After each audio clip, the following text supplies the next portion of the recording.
नमस्कार। आज हम देखते हैं बीए थर्ड ईयर का क्वेश्चन पेपर जो कि कल हुआ था, यानी कि 13 जुलाई 2023 को। इसकी जो मेरे पास बुकलेट है वो डी है। आपके पास ए हो सकती है, बी हो सकती है, सी हो सकती है, लेकिन क्वेश्चंस वही रहेंगे, थोड़े आगे पीछे होंगे। 100 क्वेश्चंस हैं टोटल।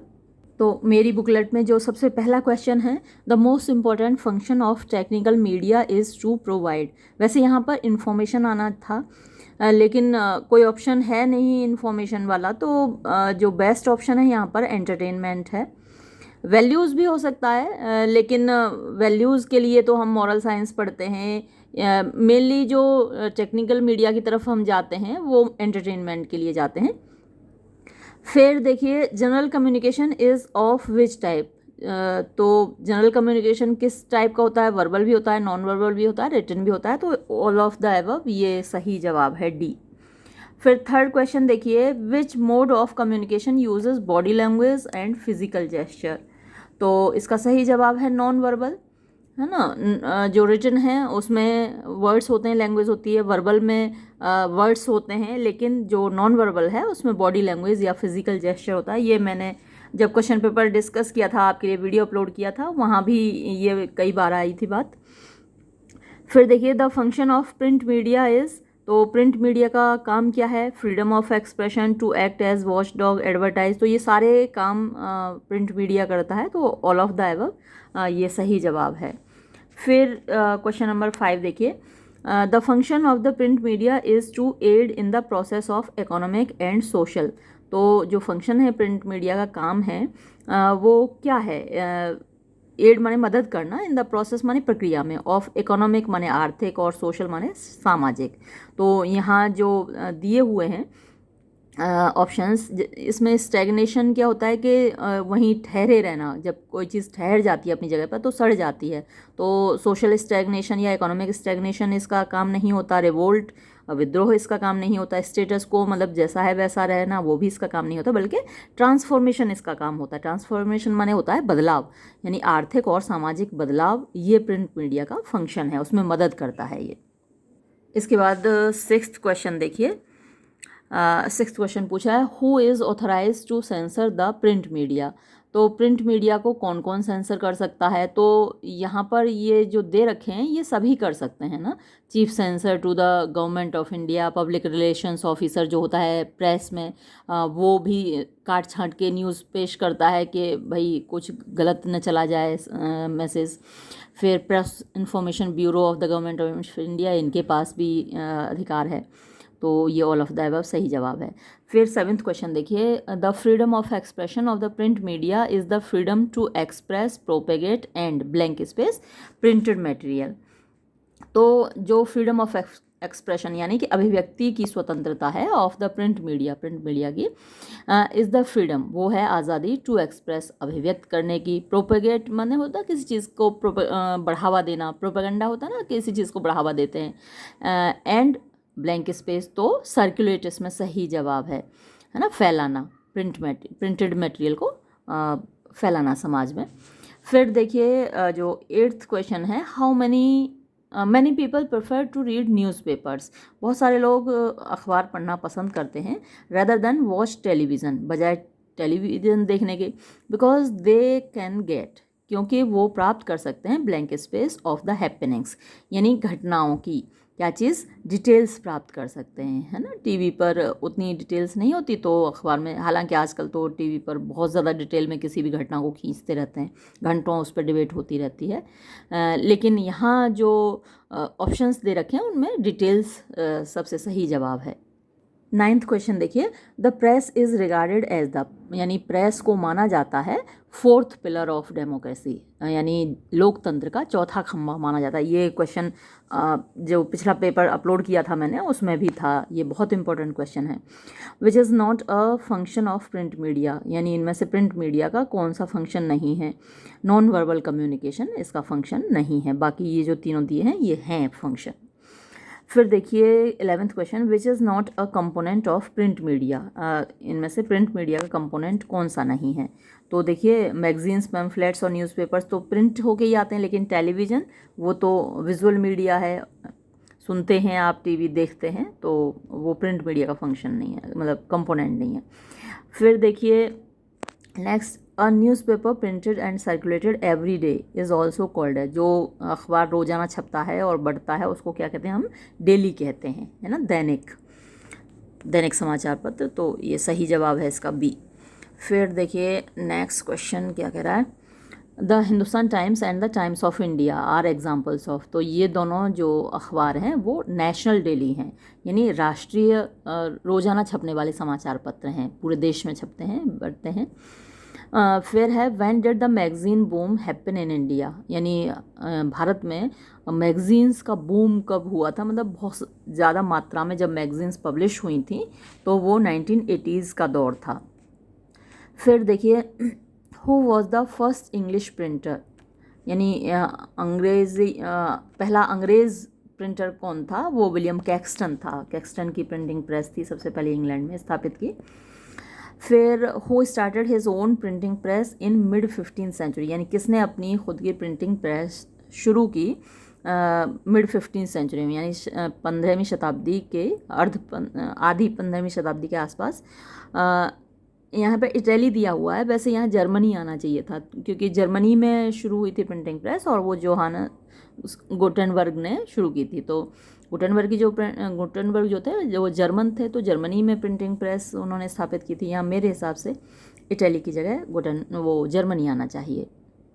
फिर देखिए अगला question 17th, when did the rapid growth of periodicals occur in England. England में बहुत तेज़ी से जो पीरियडिकल्स की ग्रोथ हुई, पीरियडिकल्स जो जर्नल्स होते हैं या अखबार होते हैं, उनकी ग्रोथ कब हुई, तो 18th सेंचुरी में सबसे ज़्यादा ग्रोथ हुई। फिर during which war did then newspapers come into existence in England, यानी किस युद्ध के दौरान उस वक्त अखबार अस्तित्व में आए इंग्लैंड में, वो सिविल वॉर के दौरान आए। फिर है which body has the power to lay down the code and ethics of journalism. तो किस के पास होते हैं कि जो एथिक्स माने मॉरलिटी होती है, नैतिकता होती है, कोड माने नियम होते हैं। तो जो आचार संहिता है, किस तरीके से जर्नलिज्म होनी चाहिए, पत्रकारिता, तो उसकी पावर किसके पास है, वो प्रेस काउंसिल ऑफ इंडिया के पास है।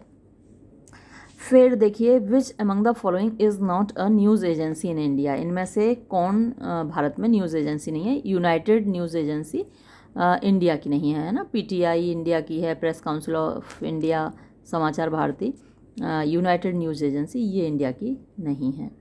नहीं, इसका मुझे गड़बड़ लग रहा है, यहाँ आना चाहिए प्रेस काउंसिल ऑफ इंडिया, है ना, ये न्यूज़ एजेंसी नहीं, ये बल्कि एक ऑर्गेनाइजेशन है जो कि एक ऑटोनोमस ऑर्गेनाइजेशन है, स्वायत्त शासी कहते हैं ना जिन संगठनों को। तो वो क्या है, प्रेस की स्वतंत्रता की रक्षा करने के लिए और उसके मानकों को, स्टैंडर्ड्स को बनाए रखने के लिए, उसके लिए है। तो इसका सही जवाब ये प्रेस काउंसिल ऑफ इंडिया होगा। अच्छा, यूनाइटेड न्यूज़ एजेंसी नहीं, United News of India Uni करके है ना, तो ये यूएनआई तो है ना, न्यूज़ एजेंसी है। तो ये इसका सही जवाब ये सी होगा, प्रेस काउंसिल ऑफ इंडिया। चलिए आगे बढ़ते हैं और नेक्स्ट क्वेश्चन देखते हैं। Which is the biggest news agency in India. तो भारत की सबसे बड़ी जो न्यूज़ एजेंसी है वो प्रेस ट्रस्ट ऑफ इंडिया है, पीटीआई। फिर नेक्स्ट क्वेश्चन है which news agency has started agricultural services and economic news service to cater to the special needs of newspapers. तो ये जो सर्विसेज शुरू की हैं, एग्रीकल्चर सर्विसेज और इकोनॉमिक न्यूज़ सर्विस, ये शुरू की है जो अभी बात हो रही थी ना, अभी मैंने आपको बताई, यूएनआई। इसीलिए मुझे थोड़ा कन्फ्यूज़न हो गया था कि यहाँ पर जो ये यूनाइटेड न्यूज़ एजेंसी दे रखा था ये नहीं होगा, बल्कि यूएनआई है, यूनाइटेड न्यूज़ ऑफ इंडिया करके है। तो इसलिए थोड़ा वहाँ कन्फ्यूज़न हो गया था। ये जो शुरू किया है यूनाइटेड न्यूज़ ऑफ इंडिया ने शुरू किया, ये इन्होंने हर जगह यूनाइटेड न्यूज़ एजेंसी, यहाँ भी यूनाइटेड न्यूज़ एजेंसी दे रखा है। तो अब हम क्या करेंगे, यहाँ पे यूएनआई इन्होंने दे नहीं रखा, तो हम ए को ही लगाएंगे, है ना। मैं लगाया भी नहीं है इसमें मार्क, ए को लगा देते हैं, यूनाइटेड न्यूज़ एजेंसी, हालांकि ये यूएनआई है, यूनाइटेड न्यूज़ ऑफ इंडिया है। नेक्स्ट क्वेश्चन देखते हैं, which is the first multilingual news agency in India which disseminates news in the Indian languages to the vernacular press. तो ये जो काम किया जाता है ये हिंदुस्तान समाचार के द्वारा किया जाता है। फिर देखिए, विच is the earliest and most popular means of electronic communication. तो सबसे पुराना जो साधन है इलेक्ट्रॉनिक कम्युनिकेशन का वो तो रेडियो है ना। टीवी बाद में आया है, मोबाइल तो और भी बाद में आया है, सिनेमा बाद में आया है, सबसे पहले रेडियो आया था, तो डी सही है। क्वेश्चन नंबर 25 देखिए, the first radio program in India was broadcast 1923 में हुआ सबसे पहला ब्रॉडकास्ट। In which year was the Indian state broadcasting services ISBS renamed all India radio. इसको 1936 में नाम दिया गया था। फिर the all India radio is also called, इसको आकाशवाणी भी कहा जाता है, ये तो आप जानते हैं। When did television arrive in India, ये 15 सितंबर 1959 को भारत में टेलीविज़न आया। और नेक्स्ट देखिए, in which city did the first television transmission happen in India. तो पहला ट्रांसमिशन दिल्ली में हुआ। फिर in 1972 TV services were extended to which city of India. 1972 में जो टेलीविज़न सर्विसेज हैं किस शहर में एक्सटेंड की गई भारत में। तो जो ऑप्शंस हमारे पास ऑप्शंस क्या हैं, नासिक है, बॉम्बे, इलाहाबाद और हैदराबाद। तो इसमें जो सही ऑप्शन है वो बॉम्बे है, मैंने टिक नहीं लगाया इस पर। 1972 में बॉम्बे में ये सर्विस एक्सटेंड की गई टीवी की। फिर in which year was television separated from All India Radio. तो ये 1976 में हुआ। फिर by which year did Calcutta, Madras, Srinagar, Amritsar and Lucknow also get radio stations. तो इनको रेडियो स्टेशंस 1975 में मिले हैं। हालांकि श्रीनगर और अमृतसर को 1973 में मिले थे, लेकिन अब यहाँ एक तो इन सारे नाम कलेक्टिवली दिए हुए हैं और फिर 1973 यहाँ ऑप्शन भी नहीं है, तो 1975 को ही हम टिक करेंगे। फिर नेक्स्ट क्वेश्चन देखिए 33, विच इज़ द मेन और प्राइमरी दूरदर्शन चैनल। तो DD1 है। आप लोगों ने तो नहीं देखा होगा, हम लोगों ने खूब देखा है। Which was the first fully indigenous silent feature film made in India. तो ये राजा हरिश्चंद्र थी, जो महात्मा गांधी जी ने जिसका जिक्र किया है। और फिर who produce India's first indigenous silent film, किसने बनाई थी वो साइलेंट फिल्म। तो दादा साहब फाल्के ने बनाई थी, उन्हीं के नाम पर दादा साहब फाल्के अवार्ड भी दिया जाता है। फिर है when was the first international film festival of India held. तो ये 1952 में हुआ था पहला international film festival of India. फिर नेक्स्ट क्वेश्चन देखिए, when was the first Indian talkie film produce. तो बोलती हुई पहली फिल्म आलम आरा थी, जो कि 1931 में आई थी। फिर नेक्स्ट क्वेश्चन है, what was the name of the first feature film of south India title. तो साउथ इंडिया की पहली फीचर फिल्म जो थी वो कीचक वध थी, कीचक वधम करके थी। फिर है next, which was the first colour feature film made in India. तो भारत में बनी हुई पहली कलर फीचर फिल्म कौन सी थी, वो किसान कन्या थी। अब यहाँ पे जो ऑप्शंस दिए हैं वो ऑप्शंस में किसान कन्या तो दे नहीं रखा, तो झांसी की रानी जो दे रखा है वो पहली टेक्निकलर फिल्म थी, है ना। तो पहली कलर फिल्म तो किसान कन्या थी, लेकिन ऑप्शंस में झांसी की रानी है तो हम झांसी की रानी ही लगाएंगे, जो कि पहली टेक्निकलर फिल्म थी। फिर देखिए, who is not considered the founding fathers of new cinema in India. तो नए सिनेमा के जो स्थापना करने वाले फादर्स का जो कलेक्शन है उसमें किसका नाम नहीं है, जो ग्रुप है, तो उसमें बाकी सबका नाम है, यश चोपड़ा उसमें नहीं आते। क्वेश्चन नंबर 41 देखिए, which broadcasting station was started to compete with radio Ceylon. तो रेडियो सीलोन बहुत पॉपुलर था, उसके साथ कंपटीशन करने के लिए कौन सा रेडियो स्टेशन स्थापित किया गया था, वो विविध भारती था। बहुत पॉपुलर है इंडिया में, सभी लोग सुनते हैं। The national channel of all India radio covers. तो जो राष्ट्रीय चैनल है ऑल इंडिया रेडियो का वो कितने % इंडिया की पॉपुलेशन को कवर करता है। तो 92% को कवर करता है, लेकिन यहाँ ऑप्शन 92 नहीं है, तो इसलिए हम 90% पे मार्क करेंगे।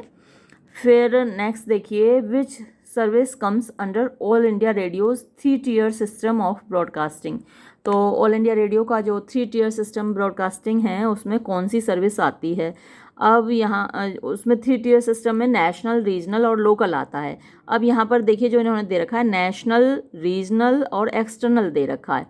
अब ये दोनों तो आते हैं, है ना। अब तीसरा इनको यहाँ पर लोकल देना था, वो तो इन्होंने दिया नहीं, एक्सटर्नल दे रखा है। फिर ऑल ऑफ द अबव दे रखा है। एक्सटर्नल सर्विस हालांकि अलग आती है, तो हम अब क्या करेंगे, हमारे पास कोई तरीका ही नहीं है, तो ऑल ऑफ द अबव पे ही हम मार्क करेंगे। फिर देखिए when was the national channel of all India radio started. National channel all India Radio का 1936 में शुरू हुआ था। अब यहाँ पे तो कोई ऑप्शन ही नहीं है ना। अब हम क्या करेंगे, 1936 तो यहाँ या तो ये गलत छप गया, 1996 छप गया, 1936 देना चाहिए था इनको। तो मुझे लगता है कि इसमें आपको बेनिफिट ऑफ डाउट मिलेगा।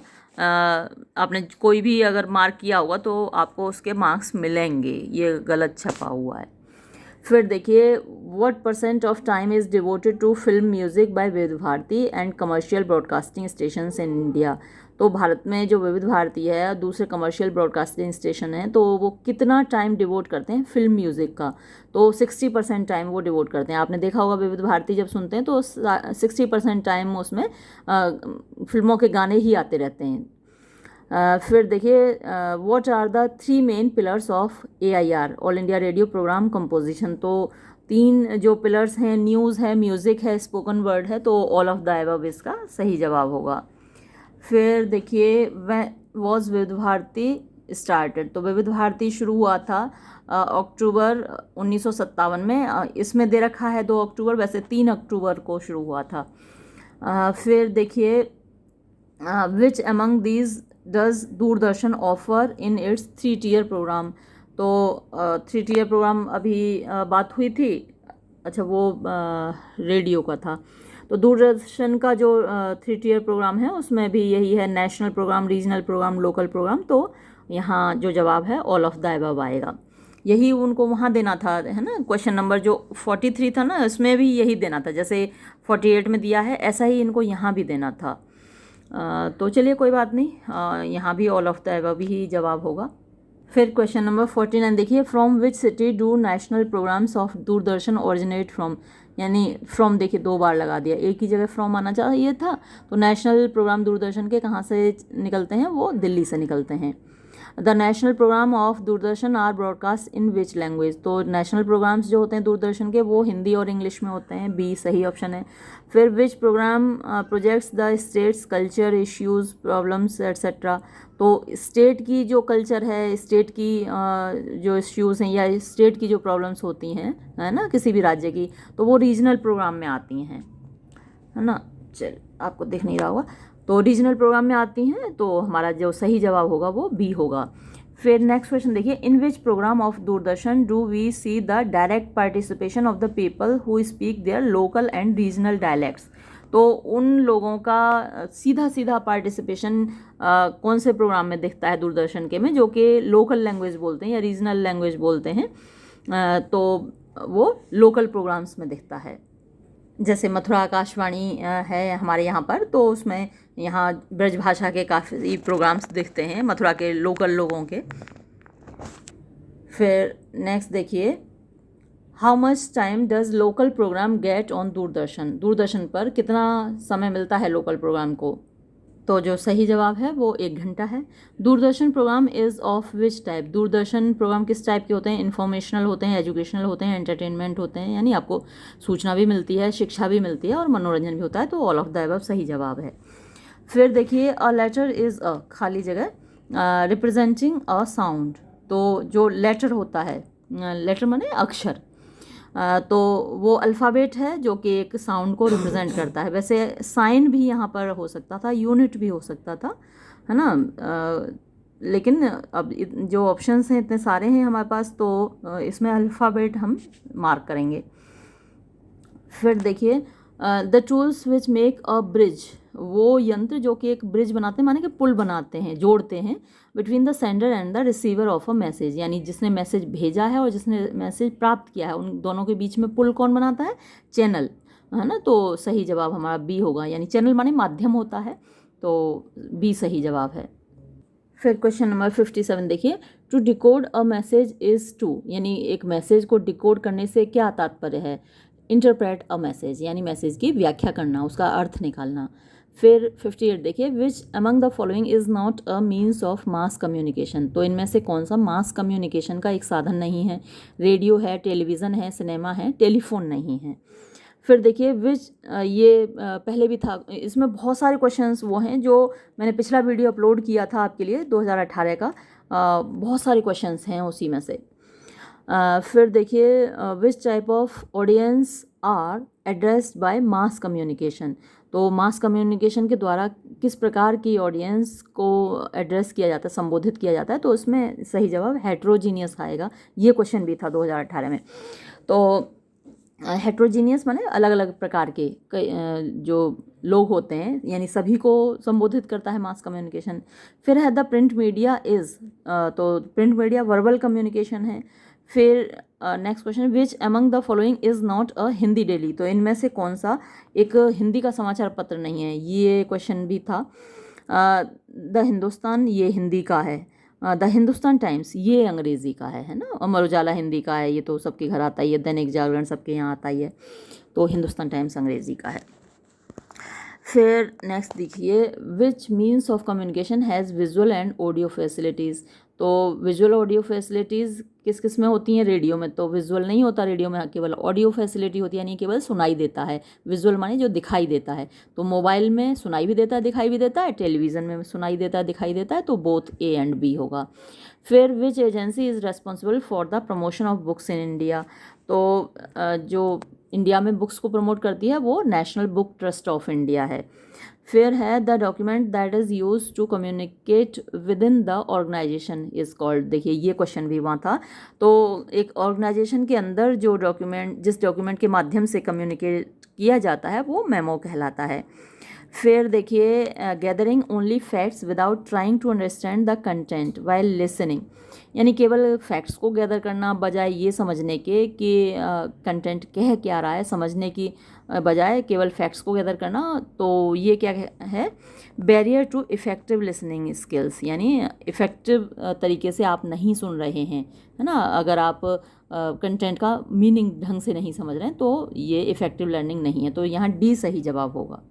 फिर क्वेश्चन नंबर 66 देखिए, effective communication is that in which, तो इफ़ेक्टिव कम्युनिकेशन वो होता है जिसमें कि receiver understands the message of sender, यानी जिसने संदेश भेजा है उसका संदेश पाने वाला अच्छे से समझ जाता है, तभी इफ़ेक्टिव कम्युनिकेशन होगा। यानी सामने वाले को समझ नहीं आया आपने जो मैसेज दिया तो फिर वो इफ़ेक्टिव नहीं है।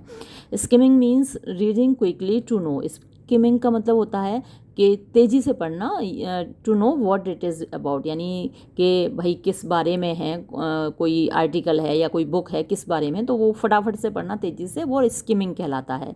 और फाइंडिंग स्पेसिफिक इन्फॉर्मेशन, इसको भी आप जान लीजिए कि वो स्कैनिंग कहलाता है। अगर कोई ख़ास जानकारी आप उसमें ढूंढ रहे हैं तो आप उसके लिए क्या करते हैं, उसको स्कैन करते हैं ना। स्कैनिंग और स्किमिंग में डिफरेंस याद रखिएगा। स्कैनिंग का भी क्वेश्चन आता है, ज़रूर आता है बिजनेस कम्युनिकेशन वाले पेपर में। फिर नेक्स्ट देखिए, blank space is not one of the 7 C's of communication, देखिए ये भी था 2018 में, बहुत सारे क्वेश्चंस रिपीट हुए हैं, तो इसमें कैरेक्टर नहीं है। 7 C's ऑफ कम्युनिकेशन में करेक्टनेस है, क्लैरिटी है, कंसाइजनेस है, कैरेक्टर नहीं है। फिर 69 क्वेश्चन देखिए, interpersonal communication helps one, interpersonal communication व्यक्ति की मदद करता है communicate with the general public, यानी सामान्य पब्लिक से कम्युनिकेट करने में, बातचीत करने में। फिर नेक्स्ट क्वेश्चन देखिए 70, which of the following is an example of non verbal message, तो नॉन वर्बल मैसेज का जो उदाहरण है वो आई कॉन्टैक्ट है, यानी आप आँखों के माध्यम से बात करते हैं ना, कभी कभी इशारा करते हैं आँख का, तो वो नॉन वर्बल मैसेज है। फिर communication without words is called, तो जहाँ शब्द नहीं होते ऐसा कम्युनिकेशन नॉन वर्बल कम्युनिकेशन कहते हैं। आप कभी हाथ के इशारे से बुलाते हैं ना किसी को बिना बात किए, तो वो नॉन वर्बल है। Which among the following is not an English daily, तो इनमें से कौन सा अंग्रेज़ी का समाचार पत्र नहीं है, तो बाकी तो सारे इंग्लिश के ही हैं, पंजाब केसरी इंग्लिश का नहीं है। फिर है who is a communicator, communicator कौन होता है, तो सेंडर ऑफ अ मैसेज, संदेश भेजने वाला कम्युनिकेटर होता है। फिर है body of a report is, तो जो एक रिपोर्ट की बॉडी होती है, beginning of the report, ending of the report, central part of the report, वैसे तो सेंट्रल पार्ट को बोलते हैं, लेकिन बिगिनिंग शुरुआत भी उसी में आती है, एंड भी उसी में आता है, तो हम बेटर ये होगा कि हम ऑल ऑफ द अबव को इसमें लिख दें। तो अगर यहाँ ऑल ऑफ द अबव ना दिया होता तो फिर हम central part of the report लिखते, लेकिन ऑल ऑफ द अबव दिया है तो सब कुछ उसी में शामिल होता है, तो हम यहाँ डी मार्क करेंगे। नेक्स्ट क्वेश्चन देखिए, अ प्रोजेक्ट इज एक प्रोजेक्ट क्या होता है? A plan for a scheme और अंडरटेकिंग, एक योजना होती है कि भाई ये काम हमको करना है, तो उसके लिए हम प्रोजेक्ट बनाते हैं। फिर नेक्स्ट देखिए, which one is not an example of print media, इनमें से कौन सा प्रिंट मीडिया का एग्जाम्पल नहीं है? तो रेडियो नहीं है, बाकी तो प्रिंट मीडिया के एग्जाम्पल्स हैं। फिर देखिए, looking quickly over a book to get a superficial idea, ये अभी अभी आया था, ये वाला क्वेश्चन स्किमिंग है ना। स्किनिंग में हम स्कैनिंग में पर्टिकुलर इन्फॉर्मेशन जानना चाहते हैं, एक सुपरफिशियल आइडिया लेने के लिए, सुपरफिशियल का मतलब होता है सतही, ऊपरी आइडिया हमको एक लग जाए कि भाई क्या कहा गया है, तो वो स्किमिंग है। फिर क्वेश्चन नंबर 78 देखिए, ये कह रहा है कि if a manager asks his assistant, कि अगर मैनेजर अपने असिस्टेंट से कहता है टू कंपाइल अ रिपोर्ट, कि भाई एक रिपोर्ट तैयार करो on the overall performance of the department, कि जो पूरा डिपार्टमेंट है वो किस तरीके से परफॉर्म कर रहा है, which form of communication will it be, तो ये किस प्रकार का कम्युनिकेशन होगा? ये अपवर्ड कम्युनिकेशन कहलाता है ना। जब ऊपर वाले को रिपोर्ट देनी होती है, नीचे वाला रिपोर्ट ऊपर वाले को भेजता है, तो ये अपवर्ड कम्युनिकेशन कहलाता है। फिर नेक्स्ट क्वेश्चन देखते हैं, Arun is reading the news headlines, Arun क्या कर रहा है कि न्यूज़ हेडलाइंस पढ़ रहा है ड्यूरिंग हिज शिफ्ट, अपनी शिफ्ट के दौरान, एज अ वॉल्टियर, एक स्वयंसेवक के रूप में, वॉल्टियर अनाउंसर उद्घोषक होता है, for the campus radio station, यानी कुछ यूनिवर्सिटीज़ के कैंपस रेडियो होते हैं, हमारी doctor B R Ambedkar university का भी अपना रेडियो स्टेशन है। तो जब वो न्यूज़ हेडलाइंस पढ़ रहा है तो अरुण इज़ एंगेज्ड इन, तो अरुण किस चीज़ में एंगेज्ड है? ये बहुत समझने वाले सवाल होते हैं, 78 और 79 वाले जो सवाल हैं एनालिटिकल क्वेश्चंस हैं। तो अब इसमें अरुण क्या कर रहा है? इंटरपर्सनल कम्युनिकेशन कर रहा है, मीडिया कंजम्पशन कर रहा है, यानी कंज्यूम करना मतलब उपभोग करना, तो जो मीडिया की खबर है उसको वो खुद भी कंज्यूम कर रहा है, मास कम्युनिकेशन, लोगों के साथ कम्युनिकेट वो भी कर रहा है, तो यहाँ ये सारे काम कर रहा है, तो ऑल ऑफ द अबव इसका सही जवाब होगा। फिर देखिए, the first newspaper in the form of a daily periodical was brought out by, तो वैसे तो इन्होंने डॉक्टर जॉनसन का भी है पीरियडिकल, लेकिन और इनसे पहले का है, एडिसन से पहले का, लेकिन वो डेली नहीं था। जोसेफ एडिसन का जो पीरियडिकल था उसका नाम था स्पेक्टेटर, वो डेली निकलता था, तो यहाँ जो सही जवाब होगा वो जोसेफ एडिसन होगा। फिर a message is a signal that serves as, तो जो मैसेज है वो एक सिग्नल है जो कि क्या काम करता है? A stimulus for a receiver, यानी जो उस मैसेज को रिसीव करता है उसके लिए वो स्टिमुलस का काम करता है। स्टिमुलस क्या होता है? हमको उत्तेजित करता है, यानी हम रेस्पॉन्ड करते हैं, कोई स्टिमुलस होता है तो उसके प्रति हम रेस्पॉन्ड करते हैं, तो जब हमारे पास कोई मैसेज आता है तो हम क्या करते हैं? प्रतिक्रिया करते हैं, तो वो एक स्टिमुलस के तौर पर काम करता है, तो यहाँ सही जवाब होगा सी। फिर देखिए कि an example of communication channel is, तो कम्युनिकेशन चैनल का एक उदाहरण जो यहाँ दे रखे हैं ऑप्शंस, उनमें से फेस टू फेस कन्वर्सेशन है। फिर देखिए next question, which among the following is essential, तो इनमें से कौन सा ज़रूरी है for the working of the press, press के काम के लिए, यानी प्रेस ढंग से काम कर सके उसके लिए क्या ज़रूरी है? Freedom of speech and expression, यानी अभिव्यक्ति की स्वतंत्रता आवश्यक है। नेक्स्ट क्वेश्चन देखिए, the word communication is derived from the Latin word, तो कम्युनिकेशन जो शब्द है वो लैटिन भाषा के शब्द कम्युनिकेयर से आया है, और जिसका मतलब होता है टू इम्पार्ट, माने कि देना। फिर नेक्स्ट देखिए, which word given below is not an element of communication, यानी नीचे जो शब्द दिए हुए हैं उनमें से कौन सा कम्युनिकेशन का एलिमेंट नहीं है?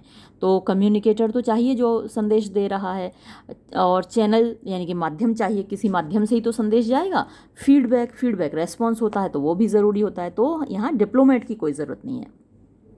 फिर व्हाट इज़ फीडबैक, फीडबैक क्या होता है, वो रेस्पॉन्स होता है, पहले ही मैंने आपको बता दिया, तो सी सही जवाब है। What are the channels of communication, तो माध्यम क्या है कम्युनिकेशन के, रेडियो भी माध्यम है, लेटर्स यानी ख़त के माध्यम से हम कम्युनिकेट करते हैं, स्ट्रीट प्लेज वो भी कम्युनिकेट करते हैं, है ना, नुक्कड़ नाटक जिनको बोलते हैं, तो ऑल ऑफ द एबव सही जवाब है। फिर देखिए a good message is always, तो एक अच्छा संदेश हमेशा कैसा होता है, क्लियर, स्पष्ट होता है, स्पेसिफिक यानी ख़ास होता है, किसी खास चीज़ को आपको पहुंचाना है, और सिंपल यानी सरल होता है, तो ऑल ऑफ द एबव सही जवाब है। फिर नेक्स्ट क्वेश्चन देखिए 89, which is not a type of communication, इनमें से कौन सा कम्युनिकेशन का एक प्रकार नहीं है, तो harmful communication type of communication नहीं है। हालांकि कभी कभी कम्युनिकेशन बड़ा हार्मफुल भी हो जाता है, लेकिन जो हम पढ़ते हैं जिस टाइप के कम्युनिकेशंस, तो उसमें हम ये तीनों पढ़ते हैं, हार्मफुल कम्युनिकेशन हम पढ़ते नहीं हैं, हालांकि ये भी होता है, तो यहाँ सही जवाब सी होगा। Interpersonal communication is between how many persons, तो इंटरपर्सनल कम्युनिकेशन दो या दो से ज़्यादा लोगों के बीच होता है, तो अब हम यहाँ पर जो लिखेंगे वो टू पे ही मार्क करेंगे। हालांकि भाई एक व्यक्ति दो लोगों से, चार लोगों से भी कम्युनिकेट कर सकता है, लेकिन मिनिमम दो, तो बी पे ही टिक करेंगे हम। फिर नेक्स्ट देखिए which type of communication uses only words and gestures and no communication tool, तो वर्ड्स और जेस्चर्स किस में प्रयोग किए जाते हैं, इंटरपर्सनल कम्युनिकेशन में। फिर है विच type of communication is the most indirect and impersonal in nature, यानी सबसे ज़्यादा इनडायरेक्ट और इम्पर्सनल, यानी जो व्यक्तिगत नहीं होता, अप्रत्यक्ष होता है सबसे ज़्यादा और व्यक्तिगत नहीं होता, तो वो मास कम्युनिकेशन है। फिर question number 93, which one is not a salient feature of communication, तो इनमें से कौन सा कम्युनिकेशन का सेलिएंट फीचर नहीं है, मार्किंग फीचर नहीं है, आवश्यक अंग नहीं है, तो वो पॉलिटिक्स बेस्ड नहीं होता, मीनिंग होना चाहिए, मीनिंग बेस्ड यानी अर्थ नहीं निकलेगा तो कम्युनिकेशन क्या हुआ, इंटरेक्शन यानी इंटरेक्शन होना चाहिए, ये एक दूसरे के साथ इंटरेक्शन होना चाहिए, और लॉजिकली स्ट्रक्चर्ड यानी तार्किक रूप से स्ट्रक्चर्ड होना चाहिए, उसका सिस्टमेटिक होना चाहिए, है ना, तो पॉलिटिक्स बेस्ड होना ज़रूरी नहीं है, राजनीति हो उसमें ज़रूरत नहीं है उसकी। व्हाट इज़ कन्वेंशनल कम्युनिकेशन, तो कन्वेंशनल कम्युनिकेशन, ये मैंने बैरियर ये इलॉजिकल कैसे लगा दिया, इलॉजिकल नहीं होना चाहिए, कन्वेंशनल, कन्वेंशन माने ट्रेडिशन होता है ना, तो कन्वेंशनल तो फिर ट्रेडिशन बाउंड हुआ, है ना, ये गलत लगा दिया है मेरे हिसाब से, ये इलॉजिकल नहीं होगा बल्कि इसका जवाब होगा ट्रेडिशन बाउंड। फिर देखिए 95 question number, what are the functions of communication, communication के फंक्शंस ये सारे ही हैं, तो ऑल ऑफ द अबव आएगा। फिर 96, when hired correspondents keep a watch on the events taking place in society, what function of communication are they fulfilling, तो जब hired correspondent एक कीप अ वॉच माने नज़र गड़ाए रहते हैं ऑन द इवेंट्स, उन घटनाओं पर टेकिंग प्लेस इन सोसाइटी जो समाज में हो रही हैं, तो what function of communication are they fulfilling, तो कम्युनिकेशन का वो कौन सा फंक्शन कर रहे हैं, तो वो सर्विलांस कर रहे हैं।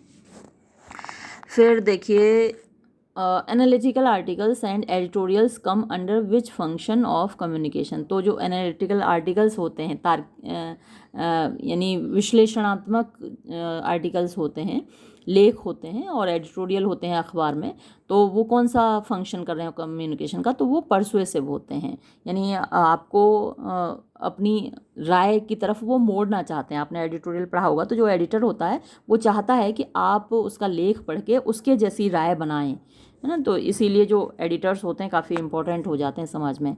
Television is a component of, तो टेलीविज़न एक कंपोनेंट है मास कम्युनिकेशन का।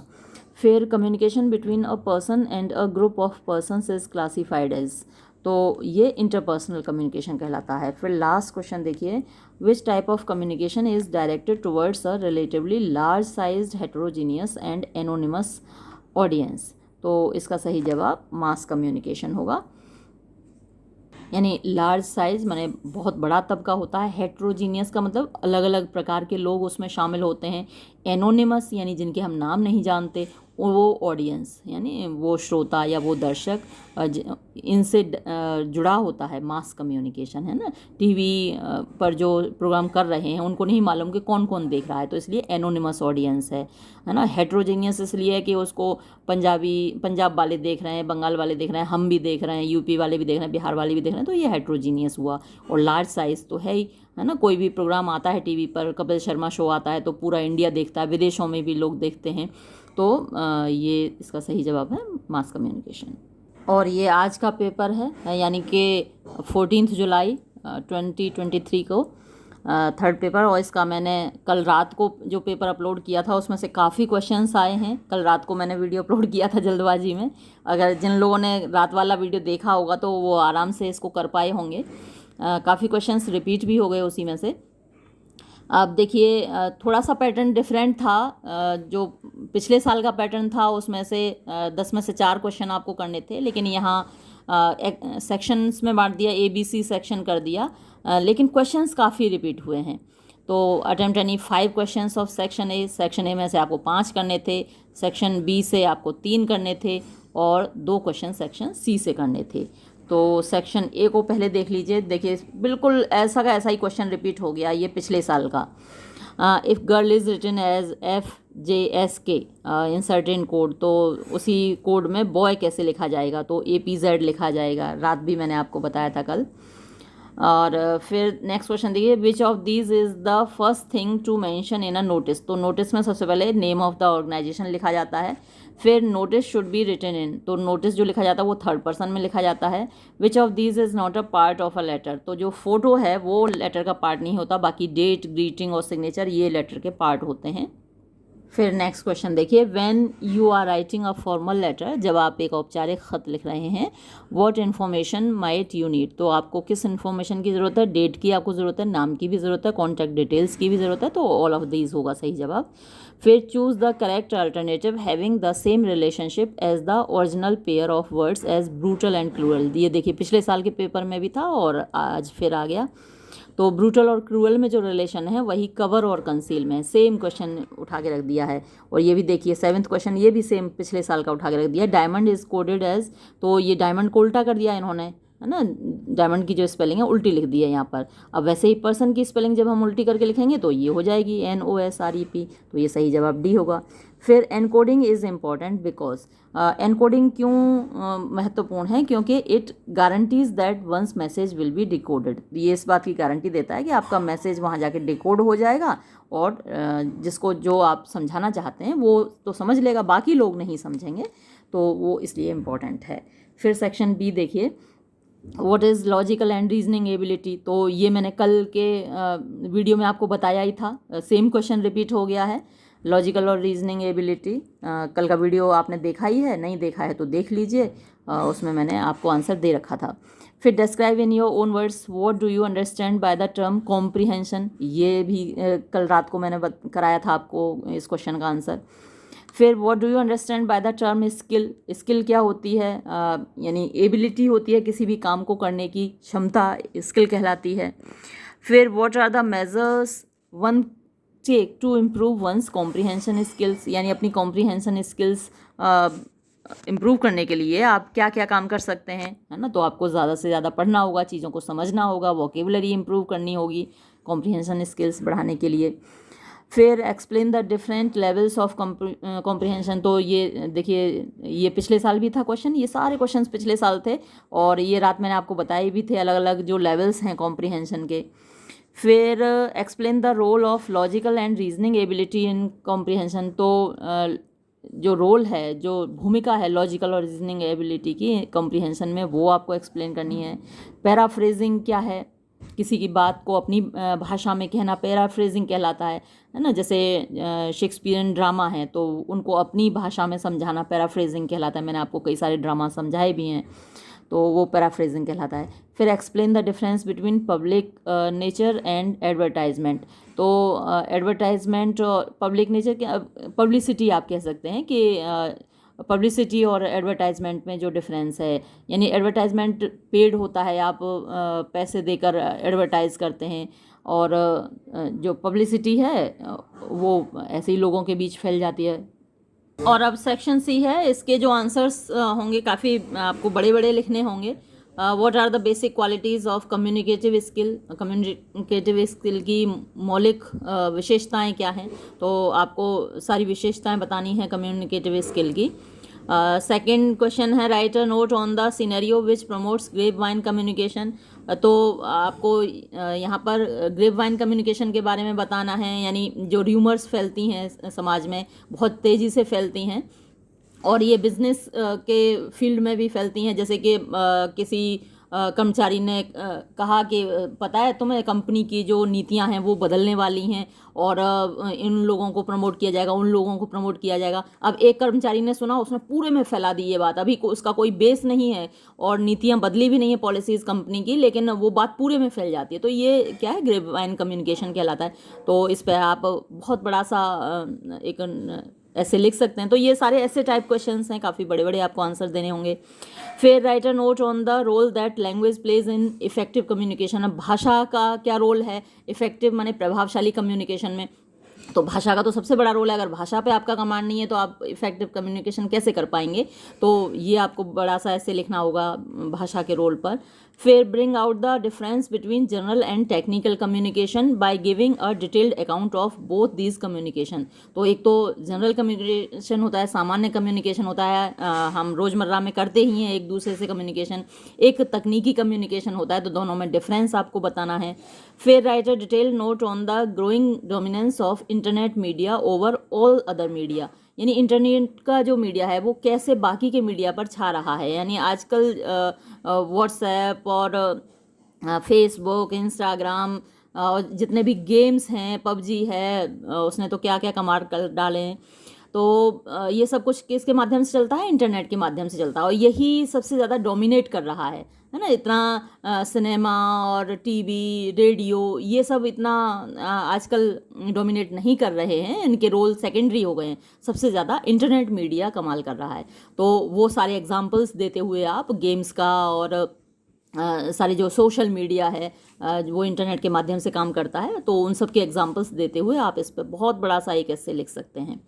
ठीक है, ये थे आपके दोनों क्वेश्चन पेपर्स, मैंने डिस्कस कर दिए और ये वीडियो मैं यहीं समाप्त करूँगी। धन्यवाद।